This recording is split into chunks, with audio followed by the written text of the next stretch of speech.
स्वागत है आपका फिर से पार्ट 2 में। अगर आपने पार्ट 1 नहीं देखा है 2019 के पेपर 2 का CDP का, तो आप पार्ट 1 जाकर के चैनल पे ज़रूर देखें। और चलिए शुरू करते हैं पार्ट 2। तो आप चैनल को सब्सक्राइब भी ज़रूर कर लीजिएगा। चलिए 16 question, which of the following is correctly matched pair of a learner and their primary characteristics. अधिगमकर्ताओं एवं उनकी प्राथमिक विशेषताओं के मिलान युग्मों में से निम्नलिखित में से कौन सा सही है। हमें बताना है कि कौन सा करेक्टली मैच्ड है। तो पहला देखते, hearing impaired learners cannot comprehend visual information. श्रवण क्षतिग्रस्त अधिगमकर्ता है, दृश्य सूचनाओं को समझ नहीं सकते। अब ये तो हमें दिख रहा है सीधे सीधे गलत, क्योंकि यहाँ पे सुनने की बात की गई है और यहाँ पे देखने की बात की गई है, तो ये तो क्या हो गया, इनकरेक्ट हो गया। Second, dyslexic learners lack reading and writing fluency. पठन अक्षमता अधिगमकर्ता धाराओं पर पढ़ने एवं लिखने में कमी। तो ये बात सही है, जो डिस्लेक्सिक लर्नर होते हैं उनको पढ़ने में परेशानी होती है। तो अगर पढ़ने में परेशानी होगी तो लिखने में भी परेशानी होगी। तो ये जो बात तो अभी तक तो सही है। नेक्स्ट है, क्रिएटिव लर्नर हाइपर एक्टिव होते हैं, स्लो इन कंप्लीटिंग वर्क। जो क्रिएटिव लर्नर होंगे वो स्लो होंगे काम करने में। तो ये बात तो क्या हो गई, गलत हो गई। Attention deficient learner high motivation can sustain attention for a long time period of time. जो अटेंशन डिफिशिएंट लर्नर हैं वो लंबे समय तक अपने अवधान बनाए रखते हैं। तो ये बात भी क्या हो गई, गलत हो गई। वैसे अगर किसी को डिस्लेक्सिया के बारे में नहीं पता होता तो भी वो इस आंसर का जवाब, क्वेश्चन का जवाब दे सकता था। तो इसका आंसर क्या हो गया, सेकंड वाला। ठीक है। इसके अलावा आपको बाकी लर्निंग डिसेबिलिटी जैसे डिस्लेक्सिया, डिस्ग्राफिया, डिस्कैलकुलिया, डिस्फेजिया, इनके बारे में भी ज़रूर पढ़ना है। हो सकता है अगली बार क्वेश्चन उनमें से आए। चलिए नेक्स्ट क्वेश्चन की तरफ बढ़ते हैं। Question number 17, which of the following does not result in meaningful facilitation of learning. निम्नलिखित में से कौन सा अधिगम के सार्थक सरलीकरण के रूप में परिणित नहीं होता है। हमें नहीं बताना है, मतलब गलत वाला बताना है। तो फर्स्ट वाला हो जाएगा, connecting new knowledge to pre existing knowledge. पहले से विद्यमान नए ज्ञान से नए ज्ञान को जोड़ना, या फिर प्रोमोटिंग रिपीटेशन एंड रिकॉल, दोहराने एवं स्मरण करने को बढ़ावा देना, use of example and non example, उदाहरणों एवं गैर उदाहरणों का प्रयोग करना, या encourage multiple ways of looking at a problem, एक समस्या पर अनेक तरीके से विचार करने के लिए प्रोत्साहित करना। तो हम क्या करेंगे, लर्निंग के लिए कौन सी चीज़ नहीं करेंगे, कौन सा इनमें से गलत है। तो पुराने नॉलेज को नए नॉलेज के साथ कनेक्ट कराएंगे, ये बात सही है। Use of example and non examples, उदाहरण और गैर उदाहरण की इस्तेमाल करेंगे, ये भी बात क्या है, सही है। Using multiple ways of looking at the problem, समस्या को मल्टीपल वेज से देखेंगे, अन्य तरीके से विचार करेंगे, ये भी बात क्या सही है। तो कौन सा गलत हो गया, ये क्या हो गया, हमारा प्रोमोटिंग रिपीटेशन एंड रिकॉल, बार बार दोहराना एवं स्मरण करें, इनको हम बढ़ावा नहीं देते। वैसे ही अगर आपके पास किसी क्वेश्चन में रिपीटेशन या रिकॉल वर्ड आता है तो ये हमेशा क्या होता है, गलत होता है। तो आप क्या करेंगे, उसे देख करके भी क्या कर सकते हैं, आंसर लगा सकते हैं। मतलब हम बच्चे से रिकॉल या रिपीटेशन या मेमोराइज नहीं करवाते हैं। तो इसका आंसर क्या हो जाएगा, सेकंड वाला। उसके बाद हम नेक्स्ट क्वेश्चन की बात करते हैं, क्वेश्चन नंबर 18। क्वेश्चन के ऑप्शन थोड़े बड़े हैं तो मैं इसे छोटा कर देती हूँ ताकि ये, हाँ, विच of the following would not be consistent with the constructive environment. निम्नलिखित में से कौन सा संरचनात्मक परिवेश के साथ अनुकूल नहीं हो सकता है। इसमें भी हमें गलत वाला बताना है। तो ऑप्शन पढ़ लेते हैं। Student are given frequent opportunity to engage in complex meaningful problem based activity. विद्यार्थियों को जटिल सामर्थ्य एवं समस्या आधारित गतिविधियों में लगे रहने के लिए लगातार अवसर प्रदान किए जाते हैं। तो क्योंकि हम बच्चे को क्या करें, संरचनात्मक इन्वायरमेंट देना चाहते हैं, तो हम बच्चे से को complex, meaningful and problem based activity में इंगेज करेंगे। तो ये बात तो सही हो गई, हमसे गलत वाला पूछा है। नेक्स्ट ऑप्शन पढ़ते हैं। Student work collaboratively and are given support to engage in work task oriented dialogue with each other. विद्यार्थी सहयोगात्मक तरीके से कार्य करते हैं तथा आपस में कार्य केंद्रित वार्ता में लगे रहने के लिए सहयोग दिया जाता है। तो पीयर ट्यूटरिंग की बात हो रही है कि बच्चे आपस में कोलैबोरेट कर रहे हैं, तो ये भी बात क्या हो गई, सही हो गई। ठीक है, नेक्स्ट है teacher elicit student ideas and experiences in relationship to key topics and plan teaching learning to elaborate or restructure their current knowledge. शिक्षक प्रमुख प्रकरणों के संबंध में विद्यार्थियों के विचार एवं अनुभव को प्राप्त करते हैं तथा उनके वर्तमान ज्ञान की पूर्ण संरचना या विस्तृत करने के लिए शिक्षा अधिगम की योजना बनाते हैं। तो टीचर्स क्या करें, बच्चों के लिए न्यू प्लान कर रहे हैं, तो ये भी बात क्या हो गई, सही होगी। बच्चे को सिखाने के लिए टीचर्स क्या कर रहे हैं, न्यू आइडियाज़ और न्यू एक्सपीरियंस के हिसाब से न्यू टीचिंग लर्निंग प्लान कर रहे हैं, तो ये बात तो पॉजिटिव है, सही है।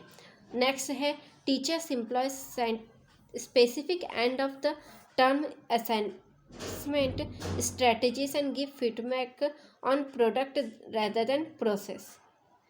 अध्यापक विशिष्ट छात्रावास मूल्यांकन रणनीतियों को लागू करते हैं तथा प्रक्रियाओं के बजाय प्रदर्शन पर फीडबैक देते हैं। तो इसमें क्या दे रहे हैं, प्रक्रियाओं के बजाय प्रदर्शन पर फीडबैक दे रहे हैं, मतलब प्रोसेस के बारे में चर्चा कम हो रही है और प्रोडक्ट को ज़्यादा ध्यान में दिया जा रहा है।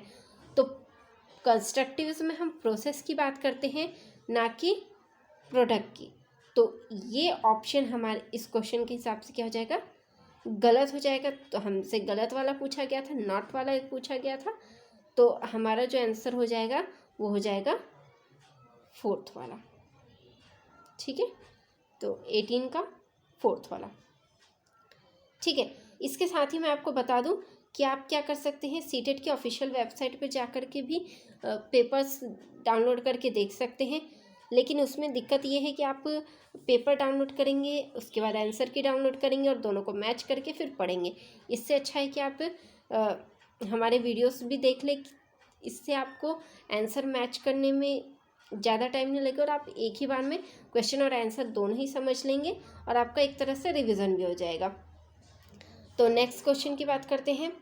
ए teacher should encourage student to set dash rather than dash. एक शिक्षक को विद्यार्थियों को डैश निर्धारित करने के लिए प्रोत्साहित करना चाहिए बजाय के। मतलब देखिए, आप इतना तो समझ गए होंगे कि इसमें जो आएगा वो पॉजिटिव सेंटेंस आएगा और इसमें नेगेटिव सेंटेंस आएगा। मतलब यहाँ पे अच्छी बातें होंगी और पीछे क्या होगी, इसके बजाय, तो मतलब यहाँ पे नेगेटिव बात होगी। तो हम देखते हैं कि इस ऑर्डर में कौन सा ऑप्शन है। तो पहला है लर्निंग गोल और फिर परफॉर्मेंस गोल, अधिगम लक्ष्य, प्रदर्शन लक्ष्य, या फिर परफॉर्मेंस गोल या लर्निंग गोल। देखिए, ऑर्डर अगर आपने ध्यान में नहीं रखा कि आपको पहले पॉजिटिव वाला देखना है या नेगेटिव वाला देखना है, तो आप क्या करेंगे, फर्स्ट और सेकंड में से आपको लगेगा दोनों में तो एक ही बात है, तो आप कोई सा भी लगा देंगे, फ़र्क नहीं पड़ने वाला। इसीलिए आपको ये ज़रूर देखना है कि पहले पॉजिटिव वाला लगाना है कि नेगेटिव वाला लगाना है। ठीक है, फिर थर्ड ऑप्शन है फेलियर अवॉइडिंग गोल, मार्क सीकिंग गोल, असफलता से बचने के लिए लक्ष्य और अंक लेने के लिए लक्ष्य, या फिर मार्क सीकिंग गोल, फेलियर अवॉइडिंग गोल। इसमें भी आगे पीछे ऑप्शंस कर दिए गए हैं, अंक लेने के लिए लक्ष्य, असफलता से बचने के लिए लक्ष्य। तो a teacher should encourage child to set, क्या बच्चे को मार्क सीकिंग गोल मतलब अंक लाने के लिए गोल बनाना चाहिए, फेलियर से बचने के लिए। तो मार्क्स के लिए हम जनरली देखा जाए तो सीटेट के अकॉर्डिंग पढ़ाई नहीं करते, हम सीखने के लिए करते हैं, कुछ सीखे। तो मार्क्स की बात हो रही है और फेलियर से बचने की बात हो रही है, तो ये बात तो क्या हो गई, गलत हो गई। इसके बाद अगर थर्ड ऑप्शन देखते हैं, a teacher should encourage student to set failure avoiding goal rather than marks seeking goal. मतलब असफलता से बचने के लिए लक्ष्य बनाए बजाय अंक लेने के लिए, तो ये बात भी क्या होगी, गलत, क्योंकि असफलता से बचना सफलता लेना नहीं होता है, इसलिए ये भी गलत हो गया। सेकंड ऑप्शन देखते हैं, परफॉर्मेंस गोल और लर्निंग गोल। एक शिक्षक को विद्यार्थी को प्रदर्शन लक्ष्य के लिए निर्धारित करने के लिए प्रोत्साहित करना चाहिए बजाय कि अधिगम लक्ष्य के। तो इससे पहले वाले अगर क्वेश्चन को आपने ध्यान दिया होगा तो कंस्ट्रक्टिविज्म में हम क्या करते हैं, प्रोसेस को ज़्यादा इम्पोर्टेंस देते हैं रेदर देन प्रोडक्ट को। तो प्रदर्शन को हम ज़्यादा ध्यान नहीं देते, तो प्रदर्शन वाला हमारे लिए नेगेटिव हो जाएगा और अधिगम वाला हमारे लिए पॉजिटिव हो जाएगा। अब दोनों ही ऑप्शन में दोनों ही है, तो हमें पहले पॉजिटिव वाला चाहिए, मतलब लर्निंग वाला चाहिए। तो क्या हो जाएगा, a teacher should encourage student to set learning goal rather than performance goal. उन्हें सीखने पर ज़्यादा ध्यान देने चाहिए बजाय प्रदर्शन लक्ष्य के। ठीक है, तो इसका आंसर आई होप समझ गए होंगे और इस क्वेश्चन को पिछले वाले से भी रिलेट करके ज़रूर देखिएगा। ठीक, नेक्स्ट क्वेश्चन पे आगे बढ़ते हैं। Which of the following are example of effective learning strategy. निम्नलिखित में से कौन सा प्रभावी अधिगम रणनीतियों के उदाहरण है। हमें बताना है कि कौन कौन से ऑप्शन सही है। Setting goals and time table, लक्ष्य एवं समय सारणी निर्धारित करना, या फिर making organisational chart and concept map, संगठनात्मक चार्टों एवं अवधारणा नक्शे बनाना, या फिर thinking of example and non examples, उदाहरणों एवं गैर उदाहरणों के बारे में सोचना, एक्सप्लेनिंग टू द पीयर, हम उम्र साथी को समझाना, या सेल्फ क्वेश्चनिंग, स्वयं से प्रश्न करना। तो यहाँ पे देखिए, अगर आप इफ़ेक्टिव लर्निंग स्ट्रैटेजी बना रहे हैं तो अपने गोल सेट करेंगे और टाइम टेबल बनाएंगे, ये बात सही है। Making organisation chart and concept map, जो आपने पढ़ा है उसको कॉन्सेप्ट मैप के द्वारा चार्ट वगैरह बनाएंगे, ये भी बात क्या है, सही है। Thinking of example and non examples, उदाहरण के बारे में सोचेंगे, ये भी बात सही है। Peer tutoring, explaining to the peer, मतलब पीयर ट्यूटरिंग करेंगे, ये भी बात क्या है, सही है। मतलब जो आपने पढ़ा अगर आप अपने साथी को पढ़ा देंगे तो आपको ज़्यादा अच्छे से याद हो जाएगा, तो ये भी बात सही है। उसके बाद सेल्फ क्वेश्चनिंग, स्वयं से प्रश्न पूछेंगे, तो ये भी क्या हो जाएगा, सेल्फ असेसमेंट हो जाएगा एक तरह से आपके लिए, तो ये भी बात सही है। तो मतलब चारों ही ऑप्शन, पाँचों ही ऑप्शन आपके सही हो गए। तो देख लीजिए कि पाँचों ऑप्शन कहाँ आ रहे हैं, तो ये जो पाँचों ऑप्शन है वो आपके फोर्थ ऑप्शन में आ रहा है, तो आपका फोर्थ ऑप्शन क्या हो जाएगा, सही हो जाएगा। नेक्स्ट क्वेश्चन की तरफ बढ़ते हैं। Which of the following, which of this is example of extrinsic motivation. निम्नलिखित में से कौन सा बाह्य अभिप्रेरणा का एक उदाहरण है। ठीक है, तो पहले बात आपको पता होना चाहिए कि मोटिवेशन दो प्रकार के होते हैं, एक होता है इंट्रिंसिक मोटिवेशन और एक होता है एक्सट्रिंसिक मोटिवेशन। इंट्रिंसिक मोटिवेशन आपको खुद आते हैं, मतलब आप अपने खुद की प्रोग्रेस के लिए या के लिए कोई कार्य करते हैं, और एक्सट्रिंसिक मोटिवेशन में आप बाहरी चीज़ों के को ध्यान में रख करके प्रेरित होते हैं और कार्य करते हैं, जैसे आपको गिफ्ट मिल जाए या आपको तारीफ़ें मिल जाएं, इसके लिए। तो आपको इनमें से देखना है कि कौन सा एक्सट्रिंसिक मोटिवेशन के लिए का एग्जाम्पल है। तो फर्स्ट ऑप्शन है, I enjoy doing my homework because it is so much fun. मैं अपना गृह कार्य करना पसंद करती हूँ क्योंकि यह बहुत आनंददायक है। अब देखो, अगर आप अपना होमवर्क करते हैं और आपको खुद ही मज़ा आता है, इससे आपको कुछ मिलता नहीं है, एक्सटर्नल चीज़ आपको कुछ नहीं मिल रही है, तो ये क्या हो जाएगा, इंट्रिंसिक हो जाएगा। ठीक है, next question, I learn so much when I do many homework. मैं बहुत अधिक सीखती हूँ जब मैं अपना गृह कार्य करती हूँ। होमवर्क करने से वो क्या करे, सीख रही है, उसको गिफ्ट वगैरह रिवॉर्ड नहीं मिल रहा है, तो ये भी क्या हो जाएगा, इंट्रिंसिक मोटिवेशन हो जाएगा। फिर थर्ड है doing homework make me understand my concept better. गृह कार्य करने से मैं अपनी अवधारणा को अच्छी तरह से समझ पाती हूँ, तो ये भी क्या हो जाएगा, इंट्रिंसिक मोटिवेशन हो जाएगा कि उसको खुद ही अंदर से प्रेरित है वो अपने होमवर्क करने के लिए। फिर नेक्स्ट है आई complete my homework because the teacher give us marks for each assignment. मैं अपना गृह कार्य पूरा करती हूँ क्योंकि शिक्षक प्रत्येक नियत कार्य के लिए हमें अंक देते हैं। तो अब जब ये होमवर्क करेगी, मतलब मैं अगर होमवर्क करूँगी तो मुझे इसके बदले में क्या मिलेंगे, मार्क्स मिलेंगे। तो मार्क्स एक तरह से रिवॉर्ड हो गया, मार्क्स रिवॉर्ड ये सब क्या होते हैं, एक्सट्रिंसिक मोटिवेशन होते हैं कि इसके रहने पर बच्चा कार्य करता है, उसके बाद नहीं करता है। तो ये इसका जो हमारा सही ऑप्शन हो गया वो क्या हो गया, फोर्थ। ठीक है, आई थिंक आप इसके अलावा भी कोई क्वेश्चन आएंगे मोटिवेशन से रिलेटेड तो आप लगा पाएंगे। बस आपको ध्यान रखना है कि अगर कोई चीज़ आपको मिल रही है या उस चीज़ के बदले में आप वो काम कर रहे हैं और उस चीज़ के नहीं होने पे आप वो काम नहीं करेंगे तो एक्सट्रिंसिक है, और अगर उस चीज़ के बिना भी अगर आप वो काम कर रहे हैं तो वो इंट्रिंसिक है। आई होप आपको समझ में आया होगा। बढ़ते हैं नेक्स्ट क्वेश्चन की तरफ। Question number 22। In a primary classroom a teacher should. एक प्राथमिक कक्ष में एक शिक्षक को क्या करना चाहिए। गिव ओनली एग्जाम्पल, केवल उदाहरण देने चाहिए,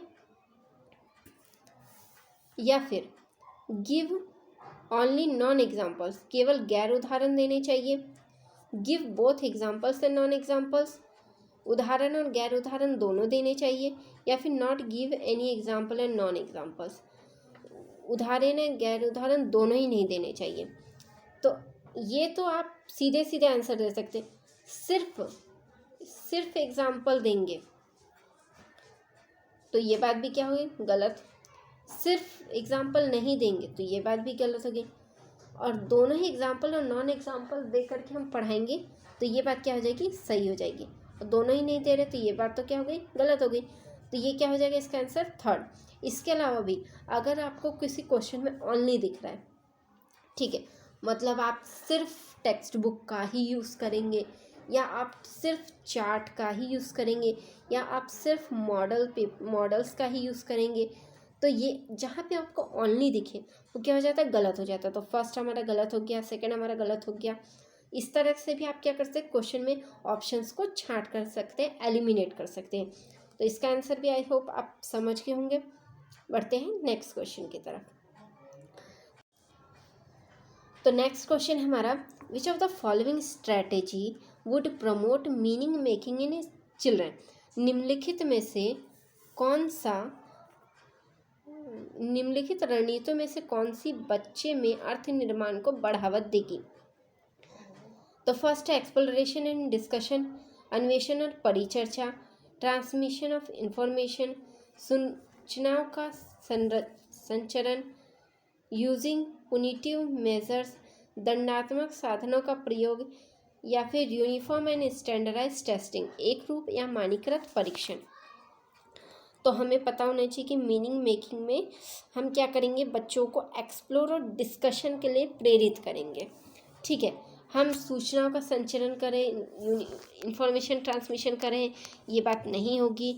यूजिंग पुनिटिव मेजर, दंडात्मक, बच्चे को हम दंड तो देते ही नहीं है, तो जहाँ पे भी दंड वाली बात आ जाए, सज़ा वाली, पनिशमेंट वाली, होमवर्क वाली, वो बातें क्या हो जाएंगी, गलत हो जाएंगी। तो थर्ड वाला हमारा सीधे सीधे गलत हो जाएगा।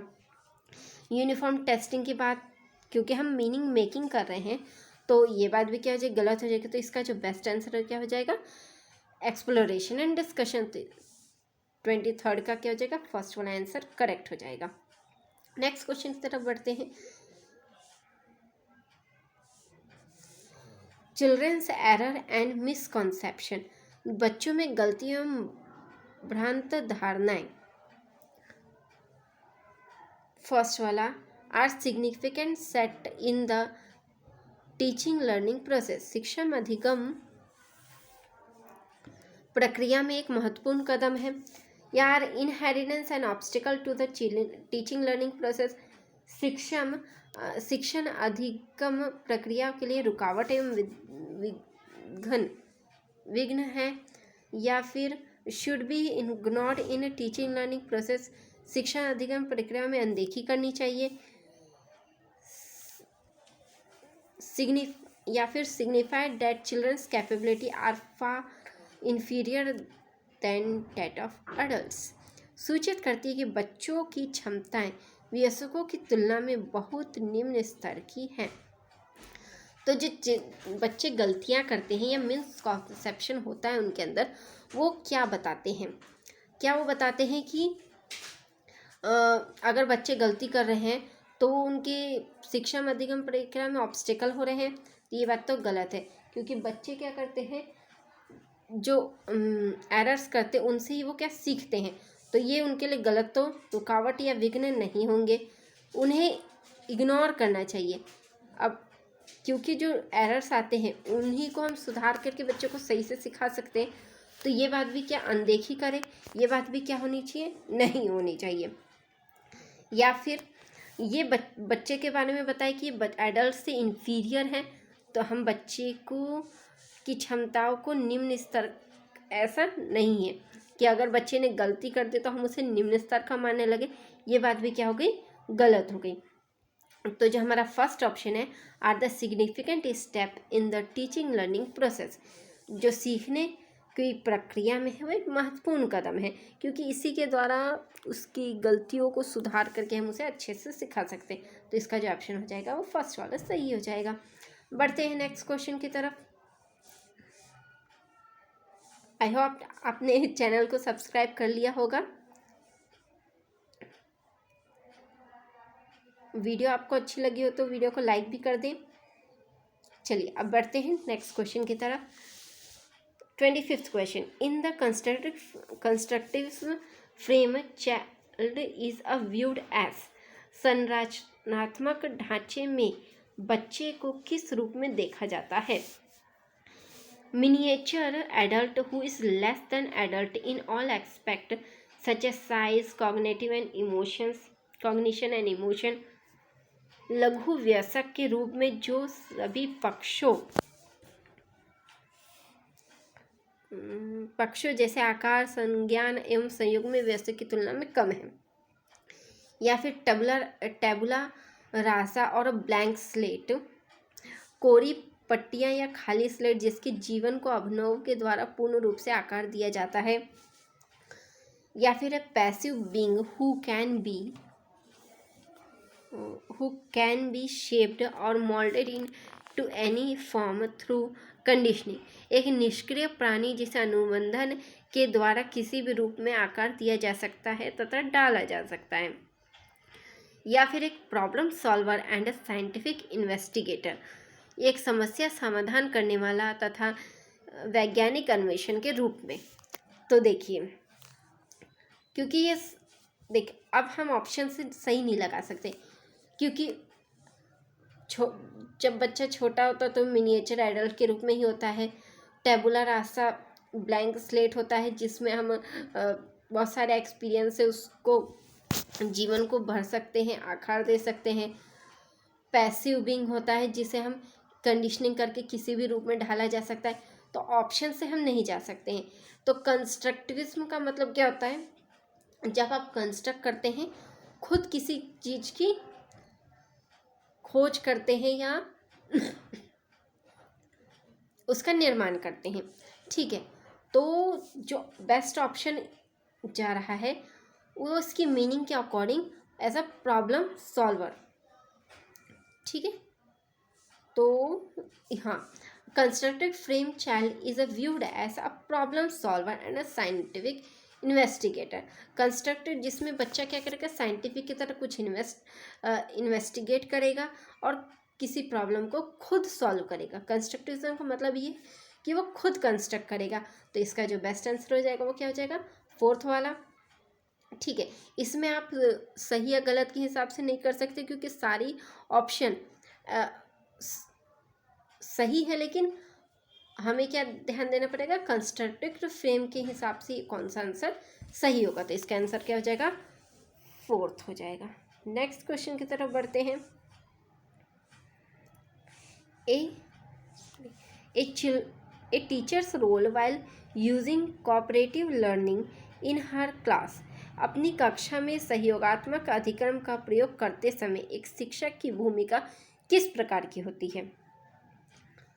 ठीक है, कोऑपरेटिव लर्निंग के समय टीचर की क्या भूमिका होती है, is to be silent spectator and let children do what they want. एक मूक दर्शक होना तथा बच्चा जो करना चाहते उन्हें करने देना, या फिर is to leave the class and let children work on their own. कक्षा को छोड़ देना तथा बच्चे को स्वयं कार्य करने देना, या is to supportive and monitor each other. सहयोगात्मक होना तथा प्रत्येक समूह की निगरानी करना, या फिर is to support the group which has the bright and talented children. उस समूह का सहयोग करना जिसमें होनहार तथा प्रतिभाशाली बच्चे हैं। तो इसमें भी हम ऑप्शन देख करके लगा सकते हैं, मगर फिर भी देखिए कोऑपरेटिव लर्निंग में हम क्या करेंगे, कोऑपरेट करेंगे। तो हम बच्चे को क्या करेंगे, एक मूक दर्शक की बने मूक दर्शक की तरह देखते रहें और वो जो करना चाहे वो करने दे। ये बात तो क्या हो जाएगी, गलत, क्योंकि हमें कोऑपरेट करना है। तो ये बात क्या होगी, गलत। उन्हें क्लास को छोड़ ही दें और उन्हें जो करना है वो करने दें, ये भी बात क्या हो जाएगी, गलत। फिर हम क्या करें, इज टू सपोर्ट, किसका सपोर्ट करना है, ब्राइट और टैलेंटेड चिल्ड्रन का। तो इससे जो वीक स्टूडेंट है वो क्या छूट जाएंगे। तो ये बात तो हम इंक्लूसिव एजुकेशन के किसी भी एजुकेशन में नहीं कहते कि हम सिर्फ अच्छे बच्चों का सपोर्ट करें। तो ये बात तो गलत हो गई। तो क्या हो जाएगा हमारा answer, is to supportive and monitor each group. सभी ग्रुप का हम क्या करेंगे, सपोर्ट करेंगे और मॉनिटर करेंगे, कहाँ किसे किस प्रकार की मदद की आवश्यकता है। तो इसका आंसर क्या हो जाएगा, 3rd वाला। बढ़ते हैं नेक्स्ट क्वेश्चन की तरफ, 27 नंबर वाला question. Which of the following statement denotes the relationship between development and learning correctly. निम्नलिखित कथनों में से कौन सा विकास एवं अधिगम के बीच संबंध को सही तरीके से सूचित करता है। तो हमें बताना है कि कौन सा स्टेटमेंट क्या कर रहा है, डेवलपमेंट और लर्निंग को डिनोट कर रहा है। तो development and learning are not related, विकास और अधिगम संबंधित नहीं है। ये बात क्या हो गई, गलत हो गई, क्योंकि डेवलपमेंट और लर्निंग एक दूसरे से बहुत हद तक रिलेटेड होते हैं। ठीक है, फिर नेक्स्ट क्या हो गया, learning take place irrespective of development. अधिगम विकास का ध्यान किए बिना घटित होता है। अधिगम जो है डेवलपमेंट वो बिना लर्निंग के होता है। ये बात क्या हो गई, ये भी बात गलत हो गई। Rate of learning far exceeded the rate of development. अधिगम की दर विकास की दर से काफ़ी अधिक होती है। तो ये बात भी क्या हो गई, गलत हो गई, कि रेट ऑफ लर्निंग और रेट ऑफ डेवलपमेंट क्या होती है, मतलब ये ज़्यादा होती है और ये कम होती है। ये भी बात क्या हो गई, गलत हो गई। नेक्स्ट है, development and learning are interrelated and interdependent. विकास एवं अधिगम अंतर संबंधित और अंतः निर्भर होते हैं। तो ये बात बिल्कुल सही है, लर्निंग और डेवलपमेंट एक दूसरे पे डिपेंड करते हैं। तो ये ऑप्शन हो गया हमारा सही वाला। नेक्स्ट है, अकॉर्डिंग टू पियाजे specific psychological structure organised way of making sense of experience are called.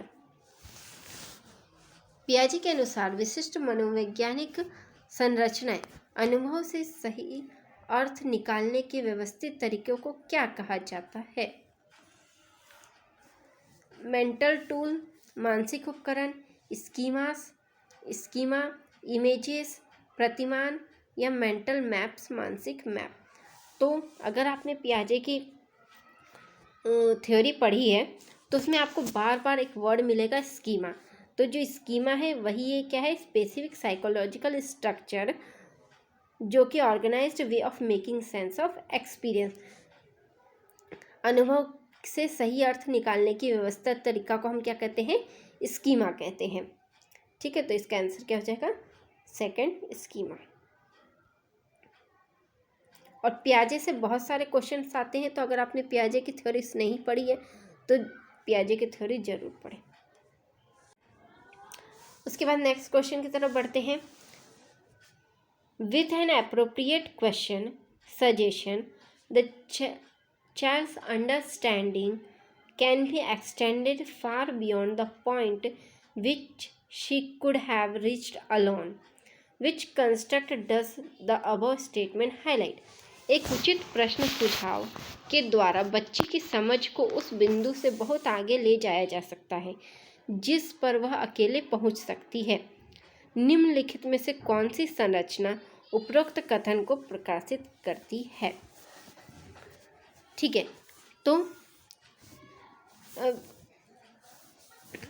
क्या वो जोन ऑफ प्रॉक्सिमल डेवलपमेंट होगा, समीपस्थ निकटस्थ विकास का क्षेत्र, या इक्विलिब्रियम, सामंजस्य धारण, या फिर कंजर्वेशन, संरक्षण, इंटेलिजेंस, बुद्धि। तो अगर कोई बच्ची अपनी ही समझ से उस बिंदु को बहुत आगे ले जा सकती है तो वो क्या करेगी, जोन ऑफ प्रॉक्सिमल डेवलपमेंट की बात की गई है यहाँ पे। देखिए, ये जो जोन ऑफ प्रॉक्सिमल ZPD है, इसकी बात वाइगोस्की ने की है। ठीक है, जिसमें आप बिना किसी हेल्प के किसी सुझाव या मतलब अपनी समझ को आगे ले जाते हैं, तो आप ZPD का यूज़ करते हैं। ठीक है, और अगर आप इसमें किसी की हेल्प लेते हैं तो उस हेल्प को हम क्या करते हैं, स्कैफोल्डिंग।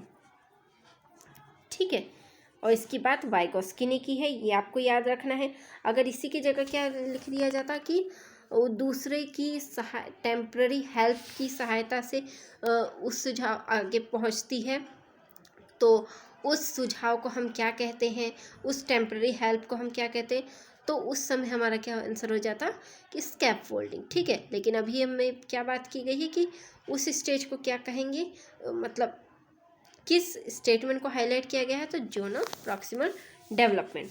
ठीक है, अब हम बढ़ते हैं अपने लास्ट क्वेश्चन की तरफ, क्वेश्चन नंबर 30। लेवाइगोस्की से भी काफ़ी क्वेश्चन आते हैं। पिछला क्वेश्चन भी आपने लेवाइगोस्की का ही देखा है, तो ये भी इम्पॉर्टेंट टॉपिक है जो आपको पढ़ना चाहिए। तो लास्ट क्वेश्चन देखते हैं। According to Vygotsky, basic mental capacities are transferred into higher cognitive process primarily through. Vygotsky के अनुसार आधारभूत मानसिक क्षमताओं को मुख्य रूप से किसके द्वारा उच्चतर संज्ञानात्मक प्रक्रियाओं में बदला जाता है? ठीक है, तो हमें बताना है लेवाइगोस्की बेसिक मेंटल लेवल को हायर कॉग्निटिव लेवल पे ले जाना है, तो हम किस चीज़ का, कौन सी चीज़ हमारी हेल्प कर सकती है? ठीक है, तो फर्स्ट है रिवॉर्ड्स एंड पनिशमेंट, पुरस्कार एवं दंड, या सोशल इंटरैक्शन, सामाजिक पारस्परिक क्रिया, स्टिमुलस रिस्पॉन्स एसोसिएशन, उद्दीपन अनुपूरण संबंध, या एडेप्टेशन एंड ऑर्गेनाइजेशन अनुकूलन एवं संगठन। ठीक है, तो आपको पता होना चाहिए कि लेवाइगोस्की जो हैं वो सोशल कंस्ट्रक्टिज्म थ्योरी के फादर हैं, तो वो हमेशा अपनी थ्योरीज में सोशल इंटरैक्शन पर बल देते हैं। ठीक है, तो आप इसका जो आंसर हो जाएगा वो सेकंड वाला हो जाएगा। तो जब भी आपके लेवाइगोस्की का नाम आए तो आप लेवाइगोस्की से सोशल वर्ड जरूर याद रखें। और इन्होंने कौन सी थ्योरी दी थी? Social constructivism theory. ठीक है, तो इसका आंसर हो जाएगा सेकंड वाला। ठीक, तो इसी के साथ ही हम वीडियो को ओवर करते हैं। वीडियो को पूरा देखने के लिए बहुत बहुत शुक्रिया। अगर आपने चैनल को सब्सक्राइब नहीं किया है तो चैनल को जरूर सब्सक्राइब कर लें, और वीडियो आपको अच्छी लगी हो तो लाइक ज़रूर करें। Thanks for watching.